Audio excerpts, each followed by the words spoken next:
You're now listening to the 11:30 podcast. Enjoy the show.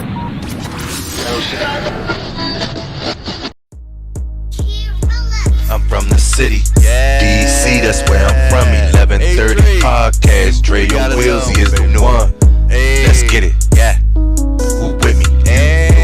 Let's get it, yeah. Who with me? I'm from the city, DC, that's where I'm from. Let's get it. 11:30 podcast, Dre and Yo, what do you do, everybody? It's your man Dre, aka Dre on Wheels. And welcome back, everyone, to another episode of the 11:30 podcast. What's goody, everybody going out there? Appreciate everyone tuning back in to another episode of the podcast show. You know what time it is, man. It's not 7:30, it's 11:30. It's time for the show, man. We got a great show lined up this week. Also, but before we dive into everything, if you're new to the podcast and you haven't done so already, definitely hit that subscribe button down below. Like it, leave a comment, share it, and don't forget to follow the 11:30 podcast on all social media platforms. But like I said, dope guests, awesome show ahead of us. You guys got an awesome guest, like I just said, author, screenwriter, you guys, an entrepreneur, just to name a few. Tracee, Hanna is going to be joining me here on the 11:30 podcast on this week's episode. We ain't gonna waste no more time. We're gonna bring on my lovely guest. How's it going? Good. How are you? I'm doing wonderful, doing well. How about yourself? I am awake this morning and doing good, really well. Thank you very much for having me. No problem. You say you awake. Hey, that's a blessing right there. So as long as you awake and you're alive on another day, I guess that's all good though. That's true. You. Yes it is. How life treating you? Life is good. I'm blessed. Life is really good. It's starting to get exciting again, so. Okay. Hey, it's starting to get excited again. I like the way that sounds. I definitely like the way that Yes. sounds. Okay, well, Tracee, I appreciate you once again for coming through here on the 11:30 podcast show. But for my listeners and viewers, I like to have my guests tell everyone, about yourself. Okay. I'm a published author. I started 20 years ago, believe it or not. And it's been quite a journey. It's really exciting. I go on book tours. The only thing that slowed me down was COVID. And every now and again, you have to come home and regroup and get back out there. So, but post-COVID, I'm trying to get back out there. Okay. So you started about 20 years ago. 20 years ago. Yes, how was that journey beginning, 20 years ago? How did this all start for you? Well, believe it or not, I was in a really bad car accident. So I was stuck in my bed, couldn't move. And I created a world, like everything around me was basically falling apart. So I just, like The Young and the Restless, I wrote myself a soap opera and people liked it. At first, I was only sharing it with a few folks, and the more I shared, the more people wanted it. And then a publishing opportunity came along with Zane for her caramel flavor and her honey flavor. So I took both of those, and I got both of those contracts, thank God. And it just kept going from there. Okay. Can you tell everyone about that experience? You said you've been in a car accident, sort of changed your life and led you to become a writer. So I was 30 years old, which tells you how old I am. And life was good. I had, the house, the husband, the children, the dog. And it was, a really, really good life. Big family get-togethers, barbecues, cookouts, the Thanksgiving, everything, the travel. And the year before, we had just did a road trip, husband, wife, 2 children over to California to go to the theme parks and whatnot. And it was right before my second daughter was going to turn into a teenager. She was going to be 13. That the accident happened. So it changed everything. Imagine you're living your life and then for 8 months of your life, you're perfectly still. You can't really get out of your bed. No one really visits. You know, it was a very quiet time. So I was blessed that instead of being heartbroken, my brain kept working. Like it kept working. And I started writing. And then I have a naughty little mind. So it went left real fast.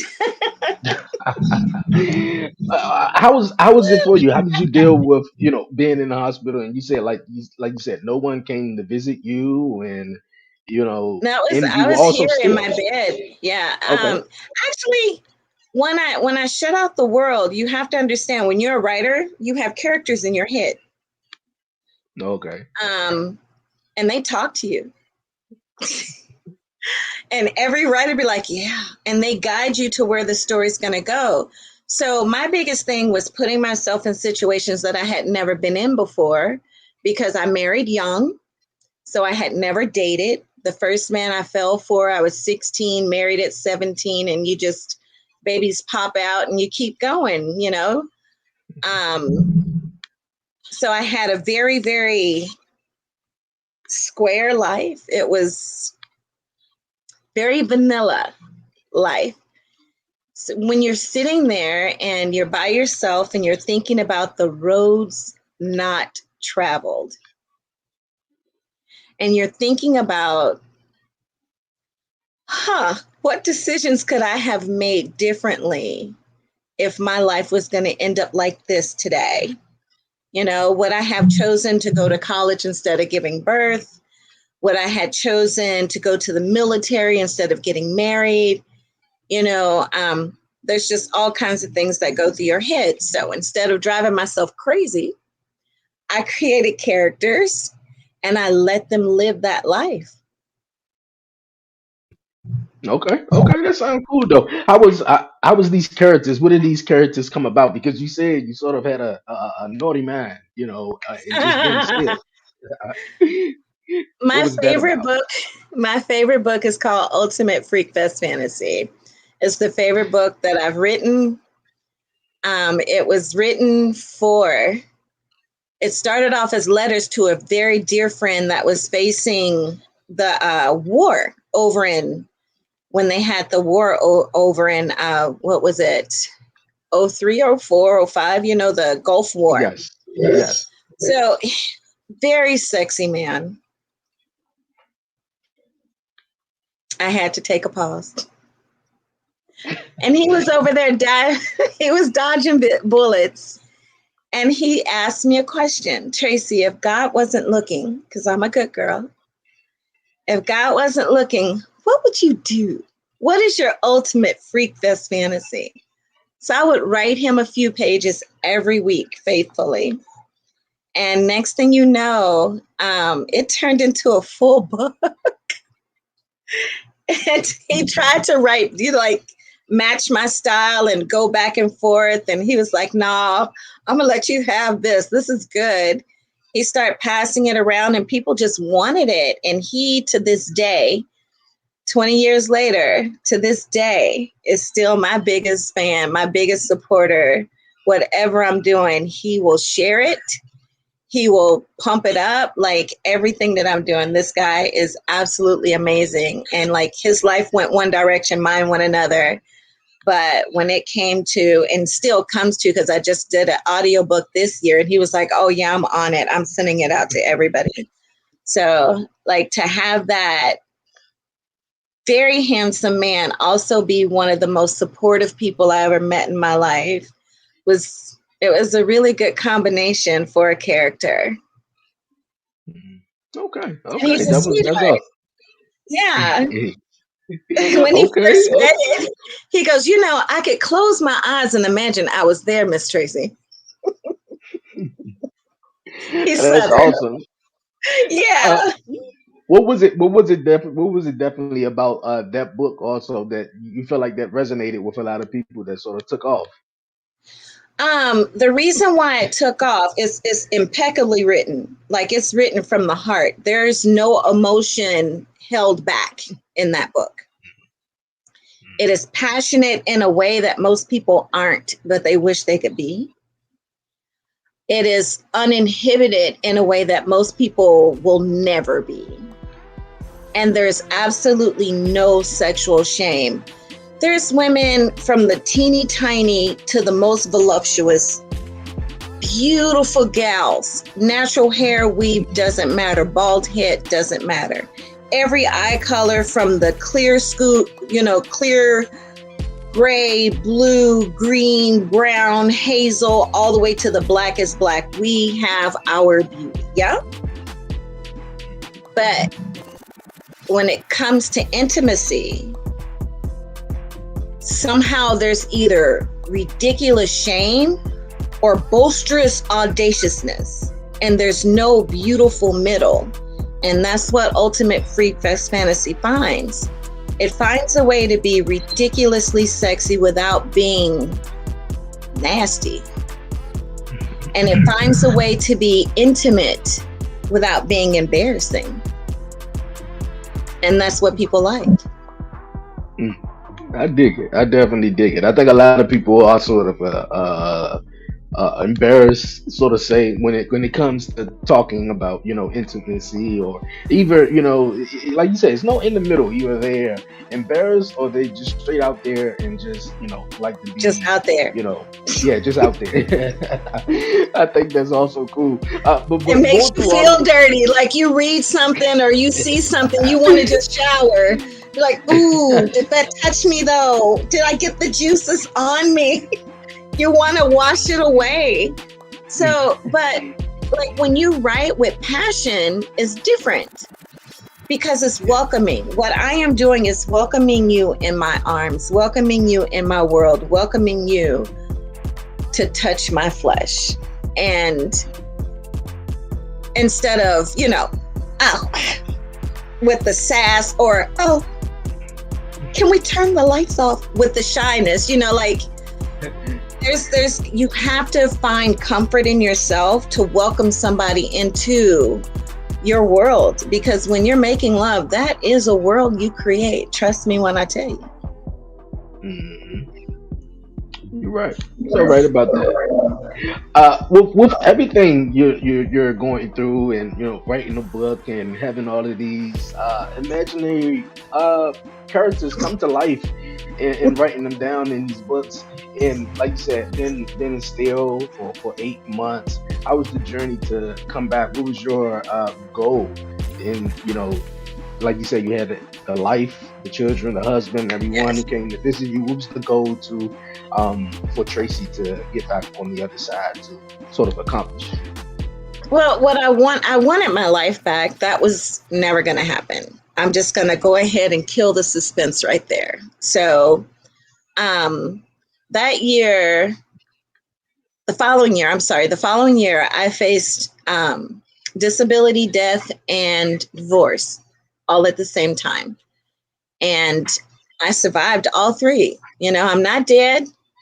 I am disabled, but I'm not crawling on the floor trying to learn how to walk. Like I still go to physical therapy over 20 years later. I still deal with chronic pain every day of my life. But people look at me and they don't see it anymore, where before it was visible. And you could see the pain radiating. And, my head I couldn't hold it still. It was hard. It was hard. So for me, my goal was to be able to take care of myself, put my children through college. With the grace of God, I was able to do that. Keep my home, which I'm still in 23 years. I've been right here at the same place. Other than the time that I had to stay with my daughter when I was trying to get better, because I did have a little thing 2 years ago where I fell down the steps. So that happened. But I don't know, like for me, the goal was to be at peace, to accept everything as it was, and to pray to God to make it better. And every year my life is better. And even when I have setbacks, I can still walk, barely sometimes, but I can still walk. So that's amazing to me. Yeah, that define that idea and the thought that you can still walk after the tragic accident, and the fact that you're still in your home. I think that's a blessing, to say the least. Though, when you just spoke about being disabled after the car accident and the disability was very visible, how did you sort of what was going through your head? Because of course I have a physical disability and it's visible. What was the thoughts going through your head? Obviously, your life changed. You were never going back to that life. Did you Right. feel did you accept yourself afterwards, or how was that? Okay, so I'm gonna have to admit something to you. Nothing has ever harmed my ego, no matter how mangled my body. And when I say that, I am, and people ask me this all the time, like, how, Tracee, how? I'm like, my face didn't get hurt. It's the It money maker, didn't, huh? right? So, but honestly, like, it's hard, especially like with the extra weight. That's difficult. Physical therapy is helping me get rid of it. That's why I haven't posted any new pictures, because like I was actually doing much better until I fell down the steps. So, like, and then I had to start all over, and I had to like really, really watch what I ate because I was still again. And I didn't want to blow up again, because at my heaviest, I was 285. I was huge, couldn't fit in the chair. It was horrible. But wait. Here's the icing on the cake, right? I'm barely walking like this, barely walking. And men are still saying, "Oh my God, you're beautiful." I'm like, "What are you looking at, dude?" Can I get your number? I'm like, "Baby, I'm going to physical therapy. I can't walk. What am I going to do with you?" So, but it was an ego boost. And I came home, and that was like, I think my first or second time going to physical therapy, and actually being seen outside of my home at that weight. And I came home and I went into the bathroom. I looked in the mirror and I'm like, he's right. All right, from here down, like we gonna have to really, really, we gonna have to work really, really hard. But I still have my natural shoulder and length hair. My hair comes down to here. I still have the face. I still have the brain. It's gonna be okay. So yeah, like, but that's why I love men. And I kid you not, like I try my best, to always be on even keel when it comes to things like that. Because if you allow any negativity to seep in, then it will stay. It will take root faster than any compliment will ever take root. So I thank God for all the men that I've met since October, what was it? 2002. No, I was 30, 2001. So 2001, October 2001. Every man I've met in the past 22 years, I thank God for all y'all, no matter how badly it ended. Oh, I'm sure that was my fault too. But no, so it was definitely I know it was my fault. I know it was me. But okay. they made me feel like a princess. They made me feel beautiful. They made me feel just absolutely amazing. Most of them, in fact, are still in my life as very good friends. They've gone on and gotten married, had children, and whatnot. And I had just a set idea of my life. So I allowed visitors in my life, but I never allowed anybody to stay. Hmm. Okay, I I dig didn't want that. anybody to see me at my weakest moments. When I'm at home, like right now, I'm in bed. This is as far as I'm going today, dude. Like, seriously, my makeup bag right here. It's as far as I'm going today. You said it was a confidence. It was an ego boost though. Did your confidence sort of dwell at that point though? Because I in went from a society, size 6 to a size 3X. Yeah, it took a hit. A little but bit, you said okay, just a little bit though, just a little a bit. little But you bit. said men still came up to you and gave you awesome compliments, and I So it think didn't in take a big society. hit.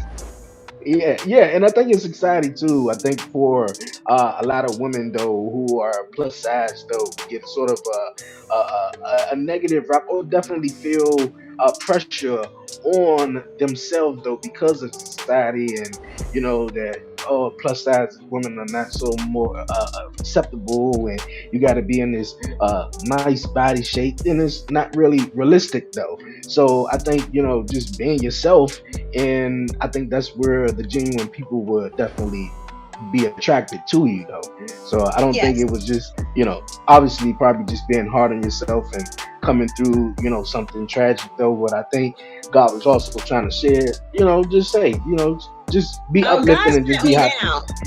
God set me down. He set me down for a reason. I understand what part of that reason is because the reason is still ongoing. But Mhm. God set me down and I got a chance to see people for who they were. Because when I was up on both feet from age, I would say 17 to the day the car accident happened, I was taking care of people. I was working hard. I was making that money, sending back plane tickets for people to get a better life, helping with bills, doing everything I could. And I thought it was my duty because I, had made um, a life for myself first, even though I'm not firstborn. And as everybody came along and made a life for themselves as well, like it was wonderful to see everybody shine. Like it wasn't, oh, I keep helping you, and you're not doing anything. I didn't have that situation. So please never think that. Everybody, all of my sisters and my brother, there's 4 of us, all homeowners before our 30th birthday. All 4. And all 4 independently so. Nobody had a handout to get their homes. So it was absolutely amazing, being that person. When the accident happened, though, I realized that the person that I was married to wasn't the person I thought he was. That was the biggest thing because you're supposed to come together in tragedy, You're Yeah. supposed to reach out. And they told me I had leukemia, lymphoma, and myeloma a year after the accident. And he didn't. He left me to myself. He left me to my own devices. And I started writing. I'm like, if this is my last year, I kid you not. Like the hubris I have is amazing. If this is my last year, I'm going to live it up. So I went to physical therapy and I went to the gym and I quit eating. Like very little. Got the weight off. Got all the way down to a size 9. And whoo, doggy. That's how I met the guy that I told you about in the book, Yeah. Ultimate. That was supposed to be my last year. And I'm like, I was a faithful, loving wife.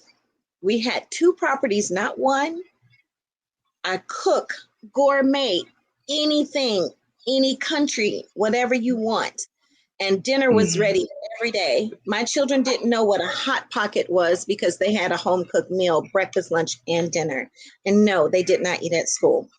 Not until high school when mommy couldn't walk. So that was the thing. You try your best, you're a good wife, it doesn't work out. And I'm So like, okay, I don't want to cut you off. So you saying the person that you was married to and the person that you was in an accident with left you after the accident? yes. Hmm. Oh wow, wow. Mainly How because I changed the locks. Because you changed the lock. So okay. Yes. How was that though? Knowing that you was supposed to this person that you was with, and supposed to spend the rest of your life with, and you found out something totally different when tragedy happens and he sort of leaves though. Like So remember when we talked about my ego? yes. So I'm going to tell you exactly how it happened, and it's actually in one of the books.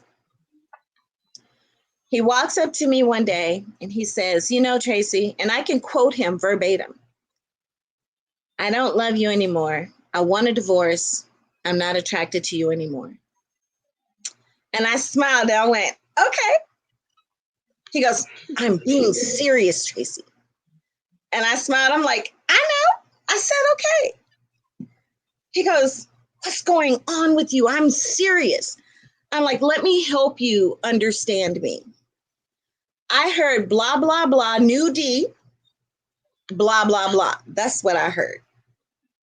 I haven't had new D since I was 16 years old. I'm going to go see what's out there. So you enjoy your divorce. I will too. Okay, bye. And that was the way we got divorced. Okay.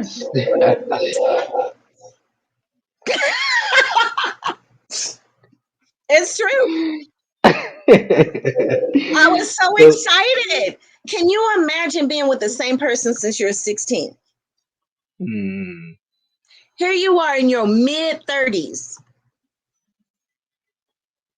You're not in a happy home anymore. hmm, Your kids don't need you the way they used to anymore. Your husband hmm. already out there doing whatever, and you know it. And then the divorce. Baby, let me play catch up. Just give me a minute. Tag me in. It's my turn. I'm going to show you how it's done. And then I'm going to write books about it so you can read about it later. Okay. Yeah. I definitely dig it. I definitely dig it. And in your podcast as well, though, can you tell everyone about it because I was hearing a little bit about your podcast and also your tales that you was just talking about on the podcast. So was this always like I don't know how the right question, but yeah, tell everyone about your podcast and I'm gonna come back with the Okay. So my podcast is called Cupid's Foreplay. question. And the current story for Cupid's Foreplay is Ultimate Freak Fest Fantasy, just the first few chapters. We're doing a sneak preview to, get the book sales going again since COVID, because I wasn't able to be on tour and it did dip. You know how that goes. The other story that's on there is called Pleasure in Savagery. And it is basically fun. The story starts off in the middle of the couple making love and the man just stops and breaks up with her.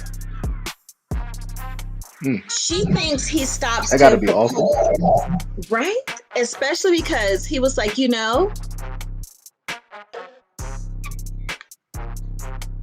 I've been thinking about spending the rest of my life with you. And so the lady's excited. She thinks he's going to propose. He goes, but I can't do it. Not when you have sex like this. She doesn't know very much. She doesn't have very much experience. And instead of him teaching her what he likes and what he wants and exploring her body so that she can learn what she likes and what she wants, he spends 2 years with routine sex, grows bored, and breaks up with her in the middle of sex. Women have it hard enough without that ego, being crushed like that. So I created the scenario, and then I put my personality into the main character, and we made her work it out. And she does in the most entertaining ways. It's so good. Man, I dig it. I definitely dig it though. You said Cupid's play. Foreplay. Cupid's Cupid's Foreplay. And the okay. distribution is everywhere except for Pandora. So, everywhere. iHeartRadio. We're on Audible, we're on Alexa, we're on Siri. You can say, Siri, play the podcast Cupid's Foreplay. You can say the same thing to Alexa. It's really great.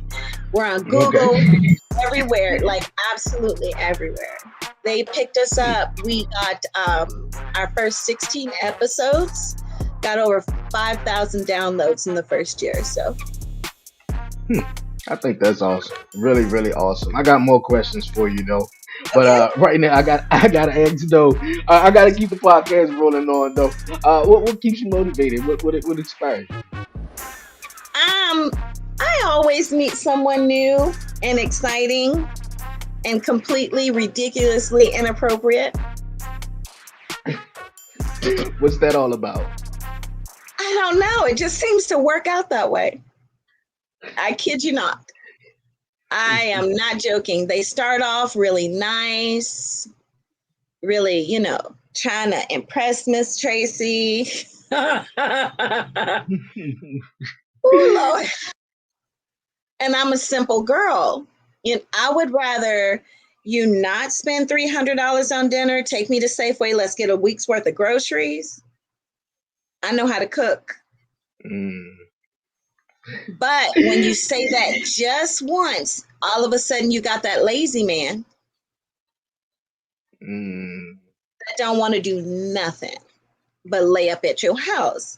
And I'm like, no, that's not what I said, dude. I'm saying let's not waste money on food with people you don't know if they wash their hands properly, especially after COVID. You don't know. And why pay for 2 steaks when we can get a whole week worth of steaks, chicken, and whatnot? Like, I cook. But it doesn't mean that I don't want to go to a play. That doesn't mean I don't want to go to a concert. That doesn't mean that I don't want to take even a walk through the park. Like, I'm not trying to sit on my couch with you. I can sit there by myself. Thank you. I definitely like it. I definitely like your spirit and everything. Like you said, and everyone who's listening, the links will be down below for Tracee new book or latest books, and the link to her podcast, so you can definitely check it out. Tracee, I appreciate you for coming through here on the 11:30 podcast. It was really fun having you on and great chatting with you. We're gonna chat in just a bit few, but we're gonna take a quick break, you guys. We're gonna come back. I'm gonna wrap up the show. I got the WTF moment and more, you guys. Man, don't move. Tracee, thank you for coming through here on the 11:30 podcast. Thank you for having me. Yes, that's right. New merch. Yes, new merch is available now. Head over to bonfire.com/the 1130 podcast to place your order. I have t-shirts, tank tops, hoodies, hats, you name it. Everything you want from the 1130 podcast is right here in one place. So head over to bonfire.com/the 1130 podcast to pick you up some monumental gear ahead of the new season of the 1130 podcast. Go get you some now.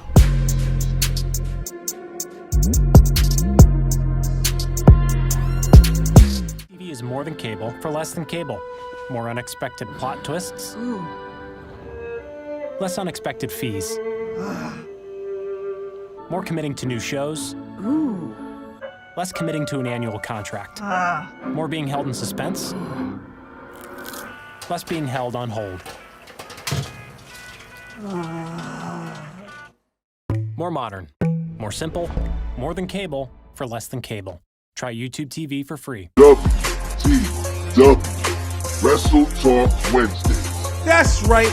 Get with me, Brian B., as well as buzzing with Marlowe's very own Warren Marlowe, the American prodigy. And you see him, your man from the 1130 podcast, Dre on Wheels. That's right. We the commission talking that Wrestle Talk Wednesday nights, 5 p.m. live.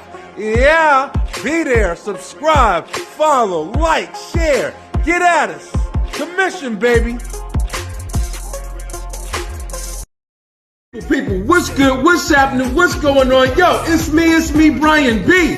That's right, and I'm telling you guys to head on over to YouTube today and make sure you subscribe to the Beeline Entertainment LLC. Check us out. We all over the place.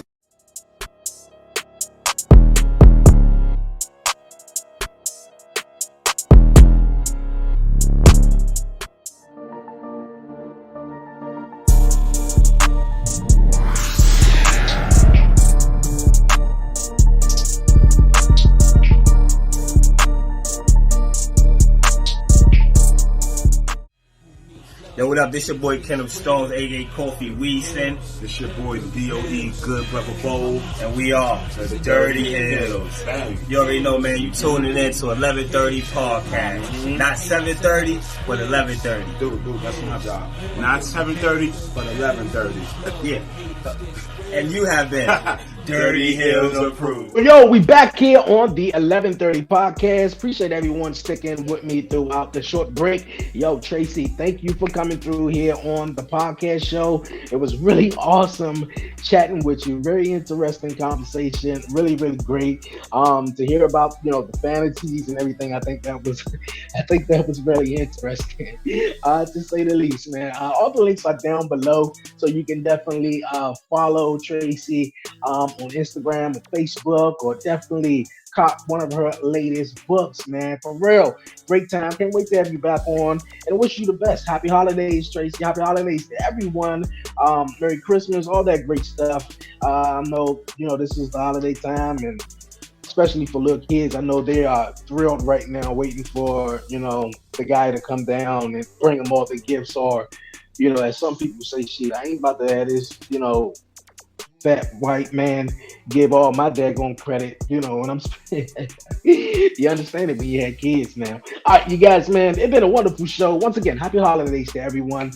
Merry Christmas, Happy New Year's, man. The 11:30 podcast will return, you guys, February 2024. I will let you guys know if you follow me on all my social media handles. Man, for real, tap in. Definitely tap in. And also, you guys, a reminder as well, Beyond 11:30 returns January 18th, man. Grown folks are talking, so definitely can't wait to tap into that. If you haven't, checked out the Beyond 11:30 series, definitely go tap into the playlist of the Beyond 11:30. Man, there's 6 episodes. I'm trying to do about 8 episodes, but if I do 6 or 7, that's great, but just a little behind the scenes talk. But you guys, check it out and definitely leave a comment, man. Share it, all that great stuff. But before the break, I told you guys, man, we're going to keep it rolling on. Before I wrap it up, man, it's time for the WTF moment of the week, you guys. Yes. WTF moment of the week. And boy, I said I was going to have this conversation on the round table talk, and I got to have this conversation, but I got to speak about it a little bit right now. And I don't want to spoil the movie for everyone out there. If you haven't seen the movie, I got on TikTok, what was it, Saturday, and man, it was just, you scroll, you kept just seeing it, and people kept talking about it, and I said, man, I want to get my opinion on this, man. But really awesome movie. If you haven't seen it, you guys, Leave the World Behind. Yes, Leave the World Behind, streaming now on Netflix, you guys. Man, starring Ethan Hawke, Julia Roberts, and it's produced, you guys. It is produced by none other than President Obama and former President Obama and former First Lady Michelle Obama. Now that says it all right there. Now I didn't catch that until I watched the movie back, and I saw something on TikTok, and someone mentioned that they were the producers of the movie. And then when I went to go watch it again, seeing the opening few minutes, and I was like, oh shucks, they are. But you guys, like I said, I'm not going to give too much out, man, but really it's just about, man, a family want to get away. Actually the wife woke up one morning and was like, you know what, I want to get away. I think this is the time to get away. She got an Airbnb, took the family too. And then, something happens, a cyber attack where, the Wi-Fi goes out, electricity, the TV's not working, the radio's not working. So they trying to figure out what's going on. Unbeknownst to them that, like I said, they rented out an Airbnb, and all of this is going on. Mind you, the person who owns the actual house, him and his daughter, comes back to the house, and they wanna stay. They want to stay the night or whatever. And things get a little rocky. But man, you have to pay attention. I had to watch it back. To actually see what was going on and certain stuff that they were saying. A lot of people, I was reading the comments, they don't like it. But it's more of a message than it is an actual movie. The parts with the Tesla cars, man, over the last several years, they've been releasing automatic driving cars where it just drives on its own. You ain't got no driver, stuff like that. And these cars were jamming up the roadways and the highways and everything. So it was no way out. It's no way out. You can't go anywhere. You can't go anywhere.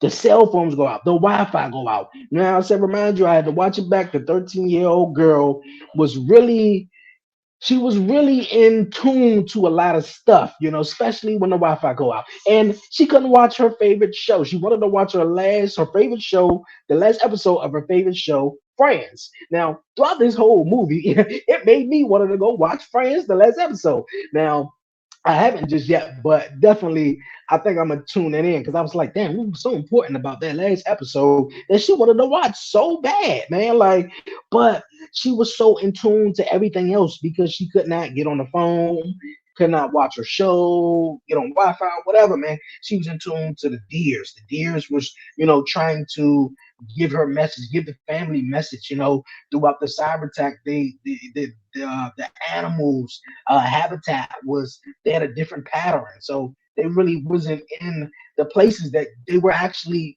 used to be.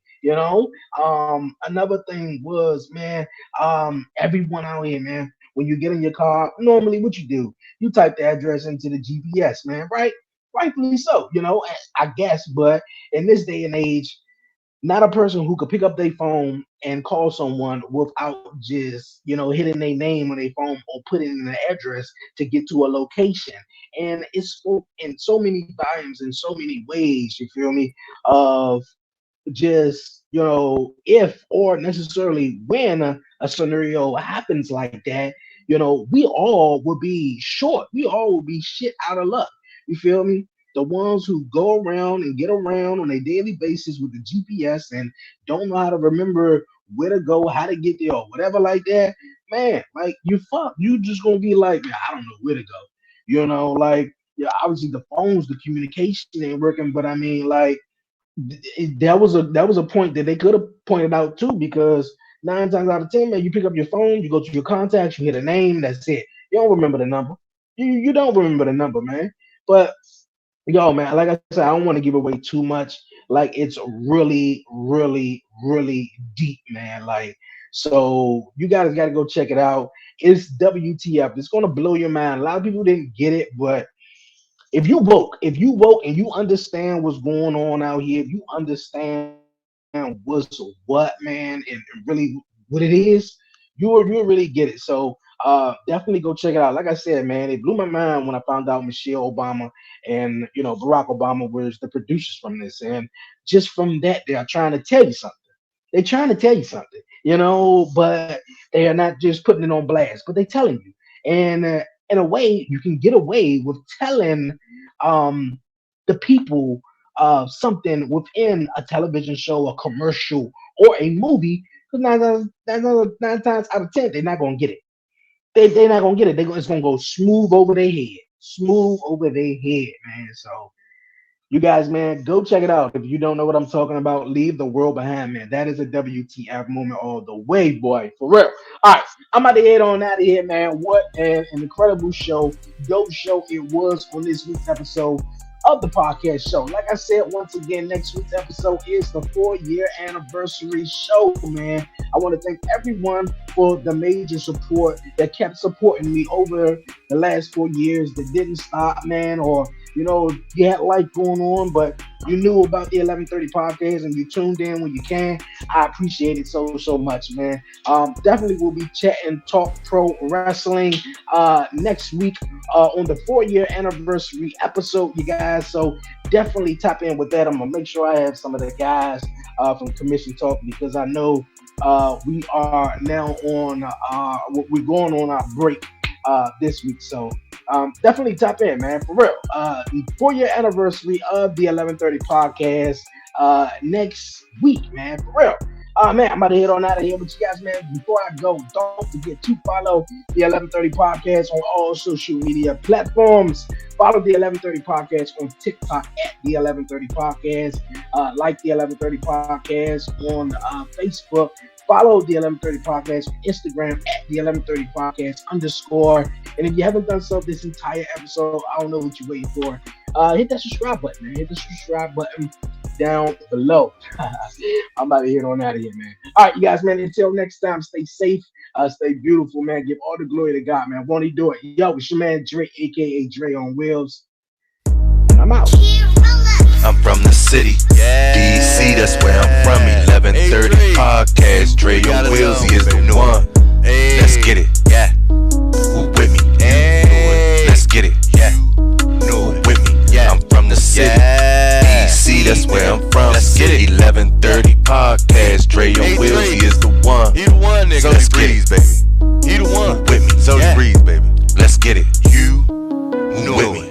Yeah, they gon' hate, but they ain't stopping this. I'ma keep making hits. Dre and Wheels, you know it ain't no copying. Was you sitting there